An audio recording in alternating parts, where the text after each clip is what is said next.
जय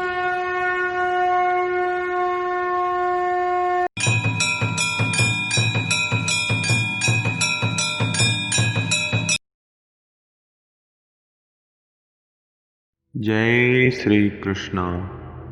मेरे प्रिय दर्शकों, कैसे हैं आप सभी। मेरा नाम है ज्योतिषाचार्य दीपक शास्त्री और आप सभी देख रहे हैं माँ जगदम्बा ज्योतिष ज्ञान यूट्यूब चैनल। सर्वप्रथम आप सभी से यही अनुरोध है कि यदि आप इसका ट्रेंडी में आनंद लेना चाहते हैं तो कृपया अपने हेडफोन्स या ईयरफोन्स लगा लीजिए और अपने नेत्रों को बंद कर लीजिए और साथ ही ध्यानपूर्वक इस पाठ को सुनिए।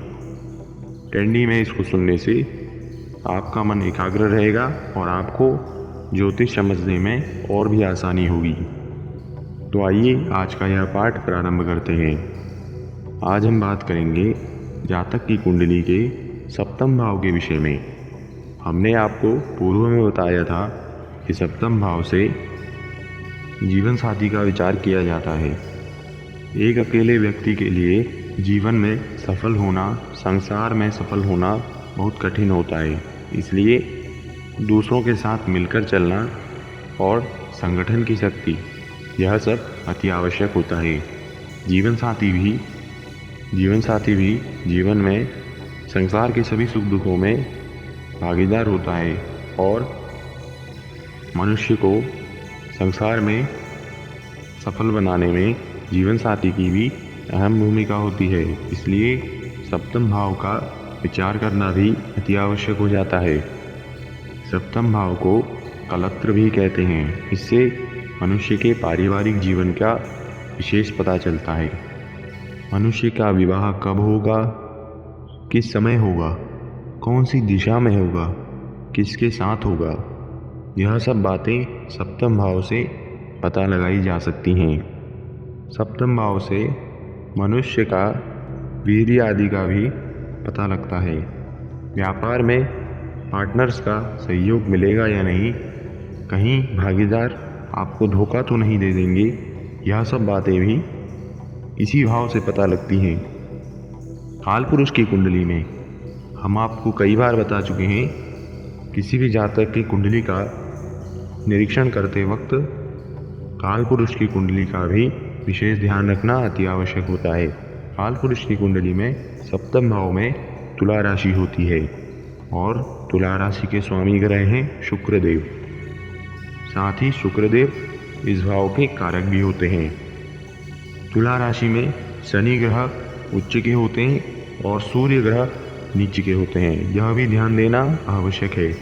मान लीजिए जातक का पंचम अच्छा है, संतान अच्छा है, लेकिन यदि सप्तम भाव खराब होगा तो उसको संतान होने में अवश्य दिक्कतें होंगी, क्योंकि वीर्य का, काम का, आकर्षण का, इन सब बातों का विचार सप्तम से ही किया जाता है। संतान भाव के अच्छा होने पर भी यदि उसके अपने जीवन साथी के साथ संबंध अच्छे नहीं होंगे तो संतान भाव का अच्छा होना भी व्यर्थ ही हो जाएगा।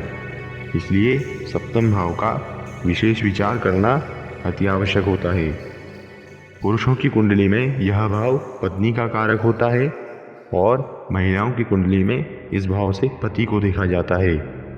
जातक के कितने विवाह का योग है, क्या उसका एक ही विवाह होगा या 2 विवाह भी हो सकते हैं, यह सब बातें इस भाव से देखी जा सकती हैं। जातक अपने जीवन साथी के प्रति वफादार होगा कि नहीं, जीवन साथी को धोखा तो नहीं दे देगा, यह सब बातें भी इस भाव से जानी जा सकती हैं। इसके अतिरिक्त इस भाव से वैवाहिक सुख, प्रेम विवाह, तलाक, कामातुरता, यह सब भी देखी जा सकती है।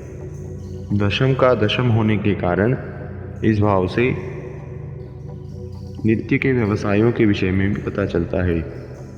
जो जातक नित्य के व्यापार जैसे सब्जी, फल इत्यादि का व्यापार, यह सब करने वाले और भी नित्य के प्रतिदिन के चलने वाले जो भी कार्य होते हैं, उन सब का भी सप्तम भाव से विचार किया जा सकता है।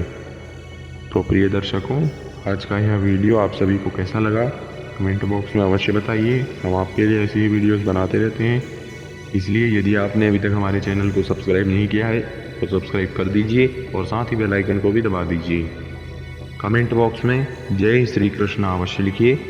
हम हमेशा ही आपसे यही अनुरोध करते हैं कि यदि आप ज्योतिष शास्त्र को ठीक से सीखना चाहते हैं, ज्योतिष शास्त्र के विषय में ठीक से जानना चाहते हैं, तो आप हमारी सीरीज़ में निरंतर बने रहिए और किसी भी वीडियो को मिस मत कीजिए। ऐसा करके आप ज्योतिष शास्त्र के विषय में महत्वपूर्ण जानकारियाँ निरंतर प्राप्त कर सकते हैं।